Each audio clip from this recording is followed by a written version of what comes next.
Assalamualaikum warahmatullahi wabarakatuh. Salam sejahtera bagi kita semua. Sebelumnya, perkenalkan dengan saya Revalia Rahayu Hadian, perwakilan dari kelompok 7. Pertama-tama yang saya ucapkan dengan hormat kami kelompok 7 kepada Bapak Purwanto selaku dosen mata kuliah pengantar ilmu ekonomi. Dengan adanya kami di sini untuk menyelesaikan tugas UTS mata kuliah pengantar ilmu ekonomi dengan materi keseimbangan pendapatan nasional. Sebelum masuk ke materi, izinkan kami kelompok 7 untuk memperkenalkan diri terlebih dahulu. Dengan saya sendiri, Revalia Rahayu Hadian dengan NIM 112410136. Selanjutnya ada Rizka Amanda Purnamasari dengan NIM 112410145. Lalu ada Renaldi dengan NIM 112410030. Dan ada Rizky Alif Mubarok dengan NIM 112410063. Keseimbangan pendapatan nasional. Sebelumnya, kita akan membahas tentang pendapatan nasional. Apa itu pendapatan nasional? Pendapatan nasional adalah jumlah total nilai dari barang dan jasa yang dihasilkan oleh suatu negara dalam periode waktu tertentu. Yang mempengaruhi pendapatan nasional adalah perekonomian 2 sektor dan perekonomian 3 sektor. Perekonomian 2 sektor. Perekonomian 2 sektor adalah perekonomian yang terdiri atas interaksi dua pelaku ekonomi, yaitu rumah tangga konsumen atau RTK dan rumah tangga produsen atau RTP. Dua sektor tersebut melakukan interaksi, yaitu RTK memberikan faktor-faktor produksi ke RTP yang meliputi untuk input produksi seperti tenaga kerja, modal, tanah, gedung, dan lainnya. Nah, sedangkan sebagai balas jasa, RTP akan memberikan pembayaran pendapatan atas penggunaan faktor produksi, misalnya dalam bentuk upah, gaji, bunga, sewa, dan pendapatan lainnya. Pada saat lain, produsen menghasilkan barang dan jasa hasil penggunaan faktor produksi dan didistribusikan ke RTK dalam bentuk aliran barang dan jasa. Nah, sektor rumah tangga yang menggunakan barang dan jasa yang dihasilkan oleh RTP akan melakukan transaksi berupa pengeluaran dari pendapatan RTK kepada produsen. Namun ada kalanya, RTK menyimpan pendapatan tersebut pada tabungan, pasar uang, atau modal, dan investasi.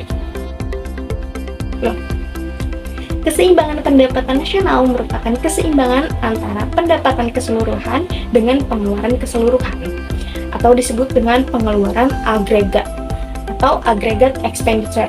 Oleh karena itu, keseimbangan akan terjadi pada saat Y sama dengan AE atau AE sama dengan C tambah I, di mana AE sama dengan Y adalah aggregate expenditure atau pengeluaran agregat dan Y adalah pendapatan, C adalah konsumsi, dan I adalah investasi.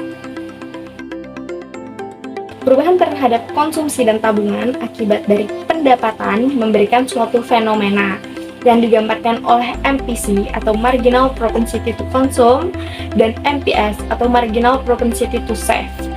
MPC adalah hasrat untuk mengonsumsi akibat dari perubahan pendapatan, sedangkan MPS adalah perubahan hasrat untuk menabung akibat dari perubahan pendapatan, di mana APC adalah rata-rata hasil hasrat untuk mengonsumsi dan APS adalah rata-rata hasrat untuk menabung. Jika APC dan APS dijumlahkan, hasilnya adalah 1 sesuai dengan identifikasi awal berupa Y sama dengan C tambah S. Konsumsi dan fungsi tabungan. Apa itu fungsi konsumsi dan fungsi tabungan? Fungsi konsumsi dan fungsi tabungan adalah hubungan yang terjadi antara pendapatan dengan konsumsi dan pendapatan dengan tabungan. Rumus fungsi konsumsi adalah C sama dengan A plus MPC Y. Sedangkan rumus fungsi tabungan adalah S sama dengan minus A plus kurung buka 1 minus MPC kurung tutup Y. Keterangan dari A adalah konsumsi otonom atau autonomous consumption, yaitu pengeluaran yang harus dilakukan konsumen. Selanjutnya adalah multiplier ekonomi dua sektor. Multiplier atau angka pelipat merupakan pengaruh dari kenaikan atau penurunan agregat terhadap tingkat keseimbangan pendapatan nasional. Contohnya, seorang individu yang baru mendapatkan gaji sebesar 100 akan digunakan untuk mengonsumsi barang dan jasa sebesar MPC dikalikan pendapatannya, yaitu 100 kali 0,75 sama dengan 75. Diasumsikan MPC adalah 0,75. Demikian seterusnya sampai tambahan pendapatan yang akan terjadi sama dengan 0. Rumus angka pelipatan adalah K sama dengan 1 per 1 minus MPC atau K sama dengan 1 per MPC. Tujuan analisis pangkat pelipatan yaitu 1. Mengidentifikasi besarnya perubahan pendapatan yang disebabkan oleh variabel pengeluaran, konsumsi, dan investasi. Nomor 2. Mengetahui apakah terjadi beberapa kesenjangan dalam suatu sistem perekonomian. Kesenjangan tersebut dapat berupa inflasi atau deflasi. Nomor 3. Dapat menjadi pedoman atau rujukan dalam pengambilan kebijakan ekonomi suatu negara. Selanjutnya, bentuk-bentuk multiplier atau angka pelipat. Output multiplier, teknik analis untuk mengukur jumlah output pendapatan ekonomi sebagai bagian dari peningkatan pengeluaran. Yang kedua, income multiplier, teknik perhitungan yang digunakan untuk mengukur tambahan pendapatan seperti gaji, sewa, bunga, dan keuntungan dari kegiatan ekonomi. Employment multiplier, teknik penghitungan yang dapat digunakan untuk mengukur salah satu dari total jumlah pendapatan pekerja dari sektor-sektor tertentu. Government revenue multiplier, bentuk perhitungan yang digunakan untuk mengukur pengarah dari pendapatan pemerintah dari berbagai sumber yang dihubungkan dengan peningkatan pengeluaran suatu sektor. Selanjutnya adalah gross value added multiplier, cara penghitungan yang didasari oleh berdasarkan balasan jasa terhadap faktor produksi yang tercipta karena adanya kegiatan produksi. Selanjutnya, perekonomian tiga sektor. Perekonomian tiga sektor adalah perekonomian yang meliputi kegiatan dalam suatu perusahaan, rumah tangga, dan pemerintah. Pada alur perekonomian tiga sektor, terjadi interaksi antara RTP, RTK, dan pemerintahan. Adanya pajak yang ditetapkan oleh pemerintah sehingga berkurangnya tingkat pendapatan yang siap dibelanjakan. Pemerintah mengenakan pajak terhadap RTP dan RTK sebagai bentuk pendapatan, kemudian dikeluarkan dalam aliran pengeluaran pemerintah. Pada saat inilah muncul kebijakan moneter terhadap pasar uang untuk mengatur peredaran uang. Dalam perekonomian tiga sektor belum mendapat kegiatan ekspor dan impor. Oleh sebab itu, perekonomian tiga sektor dinamakan juga ekonomi tertutup. Dengan masuknya perekonomian tiga sektor, maka secara keseimbangan pendapatan nasional akan berubah menjadi penawaran agregat sama dengan permintaan agregat. Y sama dengan C plus I plus G. Bila ditinjau dari sisi pendapat, maka keseimbangan akan berubah menjadi Y sama dengan C plus S plus T. Jika dituliskan dalam bentuk persamaan, akan tampak suntikan sama dengan bocoran, tabungan plus pajak sama dengan investasi plus pengeluaran pemerintahan. Rumusnya S plus T sama dengan I plus G. Jenis pajak yaitu ada pajak pendapatan PPH dan pajak pertambahan nilai PPN. Di pajak pendapatan ada PPH individu dan PPH badan. Kategori sifat pajak. Kategori sifat pajak yaitu yang pertama, pajak regresif. Pajak regresif merupakan pungutan pajak dengan persentase yang semakin menurun jika pendapatan yang kena pajak semakin bertambah besar. Yang kedua, pajak progresif.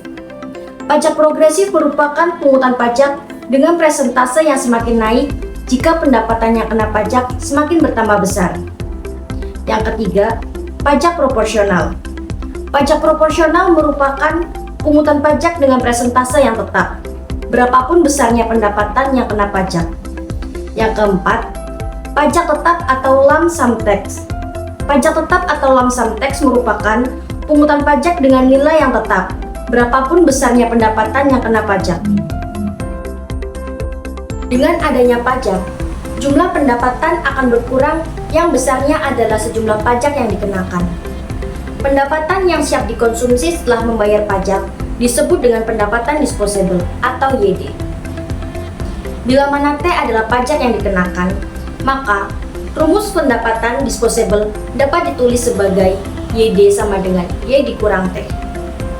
Atau pendapatan disposable sama dengan keseimbangan pendapatan nasional dikurangi pajak. Dengan adanya pajak, maka rumus fungsi konsumsi dan rumus fungsi tabungan akan berubah. Rumus fungsi konsumsi yaitu CT sama dengan A ditambah MPC dikali YD, atau fungsi konsumsi sama dengan konsumsi otonom ditambah marginal propensity to consume dikali pendapatan disposable.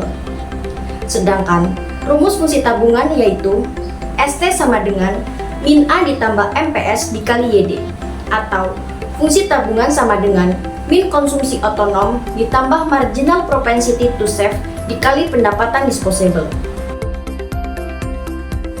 Multiplier perekonomian 3 sektor.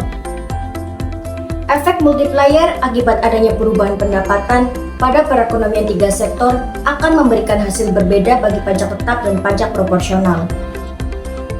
Apa itu pajak tetap dan pajak proporsional? Pajak tetap merupakan pajak yang dikenakan pada semua tingkat pendapatan dengan jumlah yang tetap. Pada pajak tetap, koefisien multiplier merupakan 1 per marginal propensity to save. Sedangkan pada pajak proporsional merupakan pajak yang dikenakan pada semua tingkat pendapatan dengan persentase tertentu dari pendapatan. Pada pajak proporsional akan dipengaruhi oleh tingkat presentase pajak yang ditetapkan sehingga koefisien multiplier pada pajak proporsional adalah 1/1 dikurangi marginal propensity to consume dikali 1 dikurangi pajak. Demikian yang dapat kami sampaikan pada materi keseimbangan pendapatan nasional. Kepada Bapak dosen pengampu mata kuliah ilmu ekonomi, Bapak Purwanto, dan para audiens sekalian, saya ucapkan terima kasih banyak telah meluangkan waktunya untuk menonton video ini.